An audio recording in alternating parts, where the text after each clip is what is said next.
Seeking the wise. With Aaron and Alexander discussing the just philosophy. Covering self-development, emotional processing, conscious relationships, and 5 levels of overall wellness.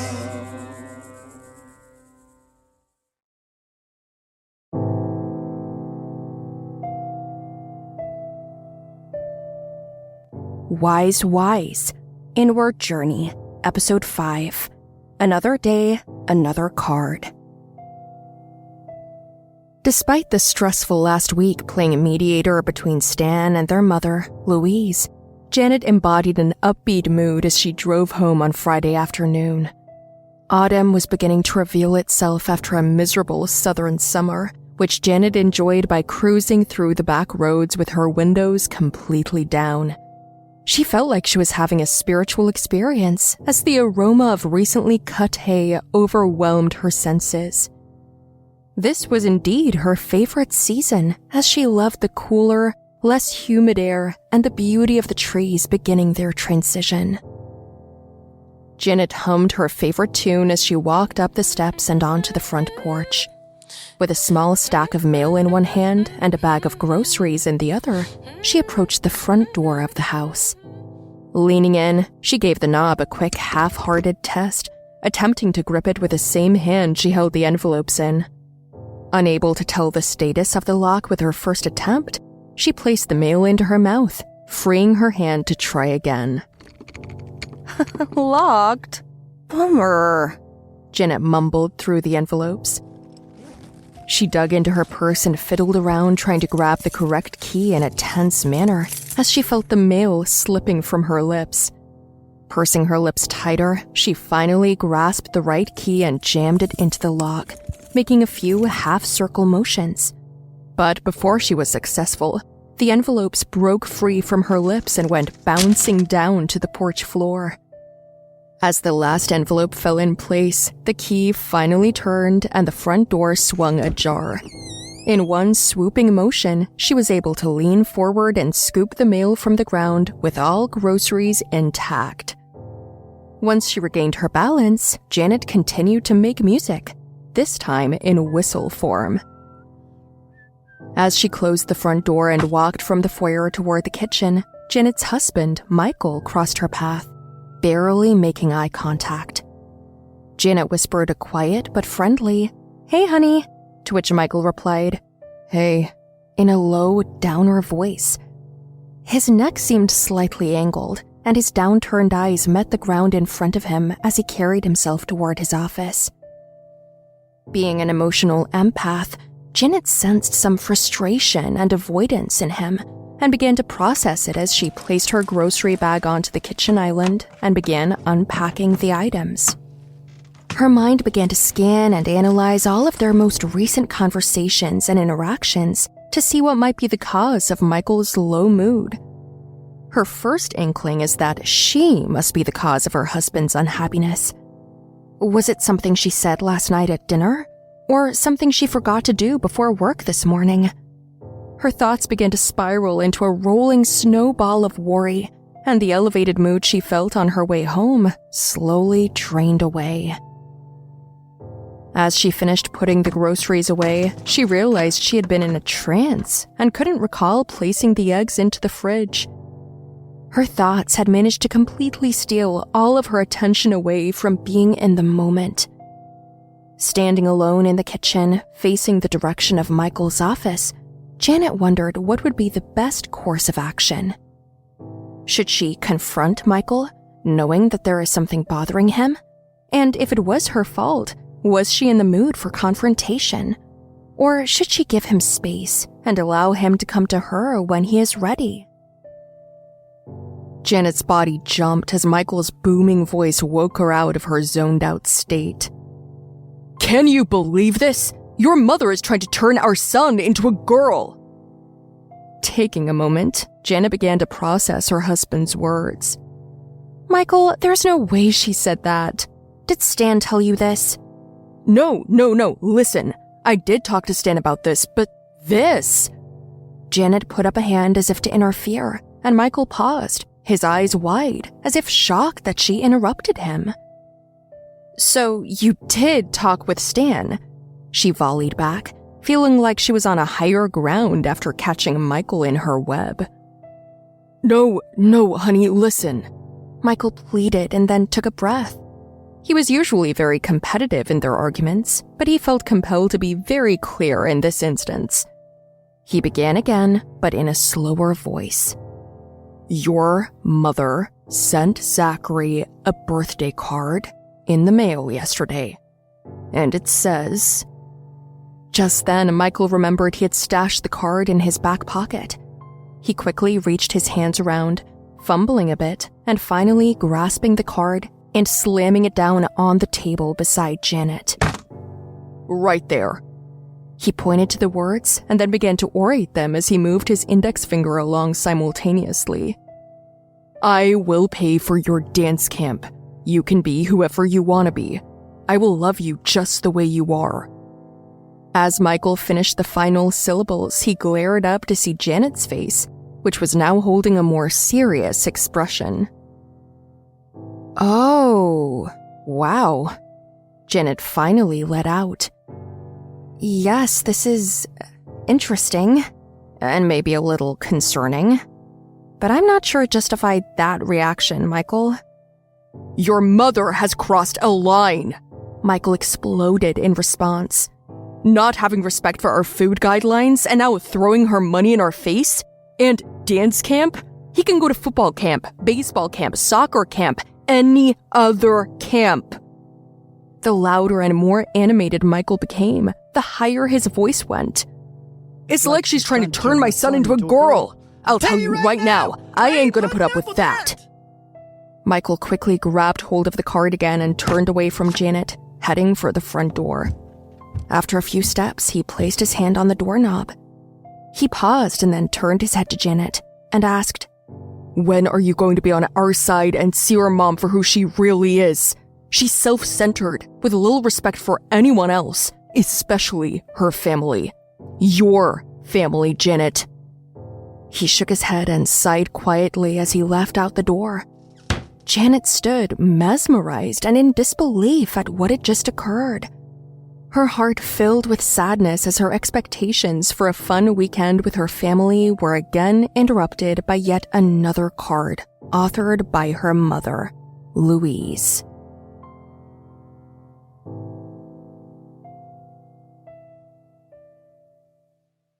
Dun, dun, dun. So Louise strikes again, it seems like. Yes. But not to put it all on her, because this is all reactionary to an action that she made. And I really like this episode because it's like a continuation of the ripples that Louise is kind of sending as she interacts with the different types of people and families so far throughout the story. But Alexander, what was your initial reaction to the story?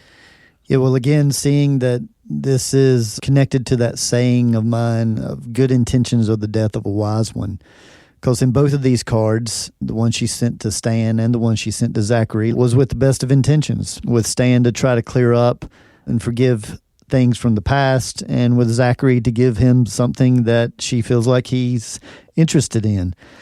So this can get very sticky with a lot of people and their mates and their extended family. And for a long time, I've looked very deeply at relationships and just seeing that the majority of the time, it's not the two people that really the conflict's between. It's managing how all the external people influence those two people in a relationship. And I think that this is a good story that kind of illustrates that.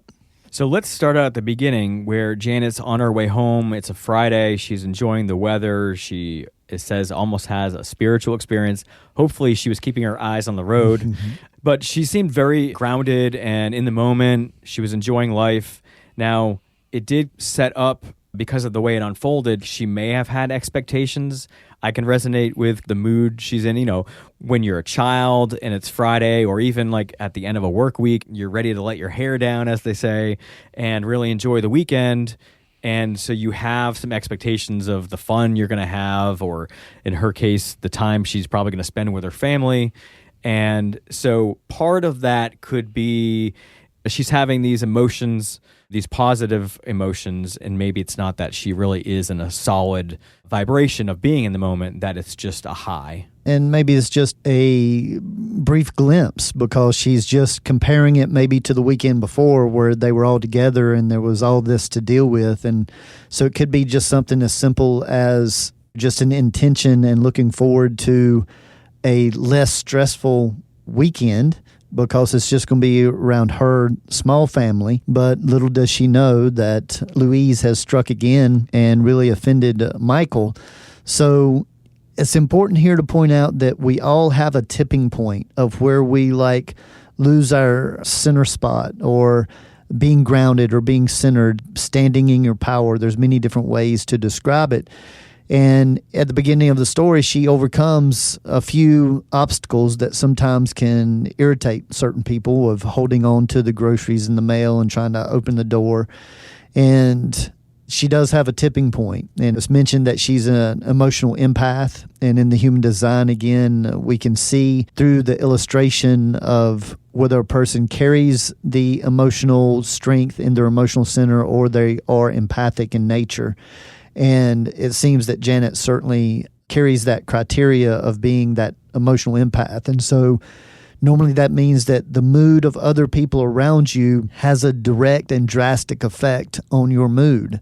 And it seemed to really shift her mood when they had their very first interaction, she went into doubt and started going down a little bit of a downward spiral from that. And I want all the listeners to connect with that and start just being observant of yourself and where your tipping point is, because that's what we want to be extending as we get older and doing this self-development work toward our authentic self. A big part of that is being able to hold that center in more challenging situations for longer periods of time. Yeah, so she saw Michael's current state. He was very non-communicative, so she didn't ask any questions or clarify in the moment. I mean, she was holding groceries, so she went right to the kitchen, started putting them away. But while she's doing that, she's, I guess, trying to process, but in that processing, she's not grounded because she is projecting guilt. She's immediately looking at what she did versus, it could be a number of things that Michael could be trying to process or deal with. We don't know in that moment, but it even goes to the point where she's so lost in her thought and her worries that she forgets what she's done.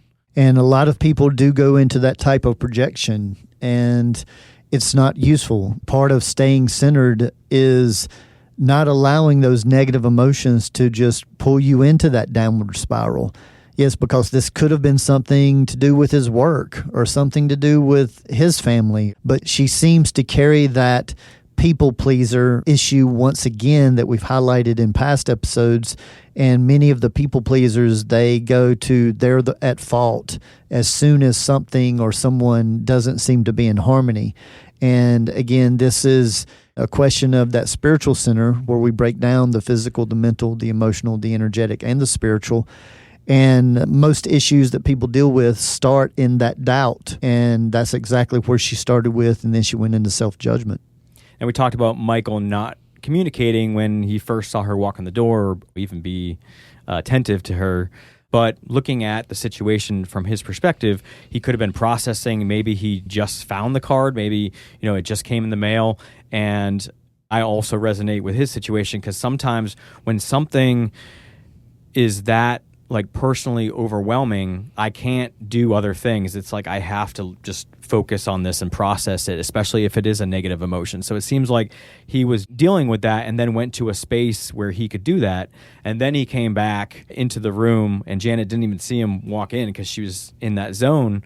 And he then exploded all of his anger. So he was releasing that energetic buildup. Yes, and the main point of this work is seeing where our responsibility is in the situation. And so I do want to point out that with Michael, that in this situation, it's ideal to communicate once you have released the negative emotions, and he hadn't released them yet. And so he didn't take into consideration Janet's mood, even giving her maybe 30 minutes or 15 minutes to just enjoy getting home. Possibly he could have went outside and went for a walk, maybe let off some steam, and being able to communicate that more clearly and neutrally with Janet, and not had such a drastic effect on her. Because in breaking this work down, again, we're not pointing blame. We're just trying to highlight where every role player can optimize how they are relating and communicating with the others. And this is certainly a place where Michael seemed to take an attempt to do the so-called right thing and take a moment, but he didn't release any of the anger or the frustration. And so that was what was overwhelming for Janet as soon as he started speaking. It's hinted at he spoke with Stan about this situation. So maybe he just got off the phone with Stan, or maybe that he was going back to talk with Stan about it when she first came in. We don't know how much time passed in between there. But that conversation could have fueled his anger of it, because we already know Stan's perspective on the situation. And so when you add that bias in looking for advice, you're only going to get more fuel if you're already kind of leaning that way. And that's the danger of reaching out to so-called friends or people that you know that feel or think similarly to you, is that that's the cost of it. They can actually drive you deeper in a direction that may or may not be useful to you. All of us like to be consoled and felt like the way we're viewing something is correct. But I like to say a quality of a true friend is somebody that is willing to at least bring up another perspective to you and help you see it in a little bit more well-rounded view. And to just be, of course, appreciative, but careful with those friends that typically agree with you and even fan the flames a little bit. And that can happen an awful lot in our culture. And he was very overdramatic. So he even went to project that Louise wanted Zach to become a girl. And of course, when he pointed out what she actually wrote in the card, and we don't know if that was verbatim, but the words that he spoke that she said were definitely taken out of context.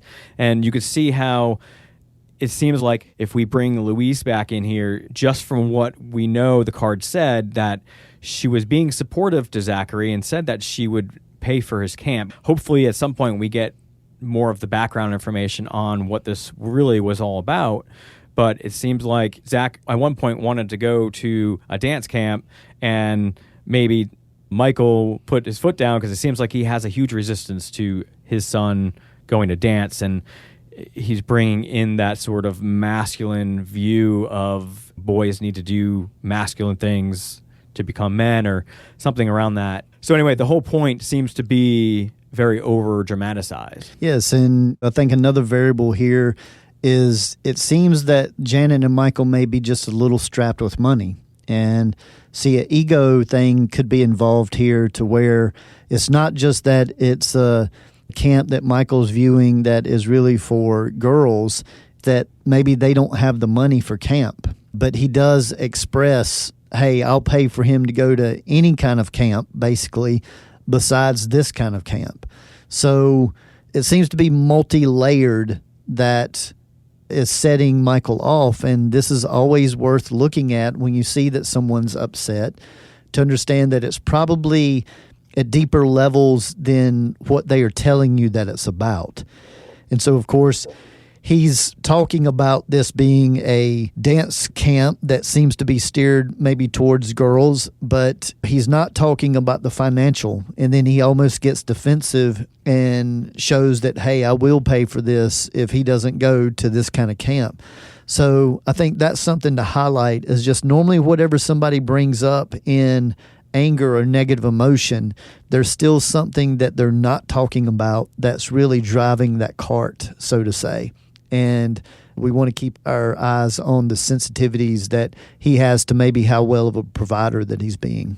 Yeah, and if we look at the three things that he outlined, was Zachary going to a dance camp, her paying for it. Again, we don't know the backstory yet, but then also the boundary issue with the food. All three of those are boundary issues. Mm-hmm. So it seems like Janet and Michael maybe have expressed their boundaries, but maybe there's a lack of communication there. Yes, and again, this is multifaceted, and no matter how cut and dry you think situations are with people, it is normally layered like this. And we can see that Louise just seems to have a skill set at frustrating her children and their families.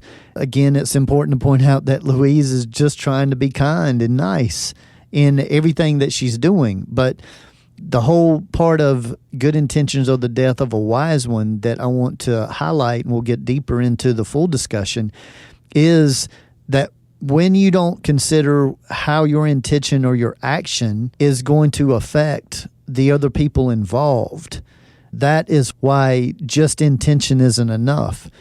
To know or have an idea or at least a consideration of how your action is going to affect those other people is truly the art of the wise one, not just being able to set an intention and put an intention into action. The deeper level is having an idea how that action is going to affect everyone involved. And that's what we want to, of course, dig a little bit deeper into the full discussion. And then wanted to bring in Janet playing mediator again and it backfiring on her. I'm sensing that possibly at some point it was working for her because she's still playing it. But now, for some reason, it's now starting to backfire. And the way that she talks to Michael about Stan, it's like she knows how Stan is about her mom, and I'm sure she knows how her mom is about Stan. So she sees people for who they are and how they act around each other. And I think that's part of what it's like to be a mediator or that person in the middle. You can see the good and bad of the people that you're trying to keep at arm's length. Sure. It seems like because she didn't give Michael the reaction that he wanted her to be mad with him. That's why he exploded after showing her the card. Mm-hmm. And then when he goes to leave, he basically says what he feels, which is, how come you're never on our side against your mom? And I think also driving that is Stan possibly in his ear. Yes. But it's coming to Janet's attention for her to make some adjustments in how she's managing all these people. And we'll see whether she truly is able to make some adjustments and be more useful in her skill set, or that she's just going to keep disappointing everyone around her. And many times that's what winds up happening for the middleman or the peacekeeper, is they wind up feeling like they're just disappointing everyone. And we certainly hope Janet doesn't get to that point. So I'm looking forward to talking more about how somebody who maybe has the heart center non-activated in the human design, like myself, and most likely that's what Janet has, is a non-activated heart center, how they can go about this situation in particular to establish more concrete boundaries and help the situation between Louise and all of Janet's family. And so that's what we're going to get into and breaking down in the full discussion and bringing in all our tools and the just philosophy and seeing how we can assist people on this journey. Thank you for listening to this free version of our Inward Journey story series. To hear the complete conversation and go deeper into how these characters can bring in more consciousness, utilizing the tools and techniques of the Just Philosophy, head on over to wisewisepodcast.com and become a premium member. You'll get to hear all of our complete conversations and begin your self-development journey with us.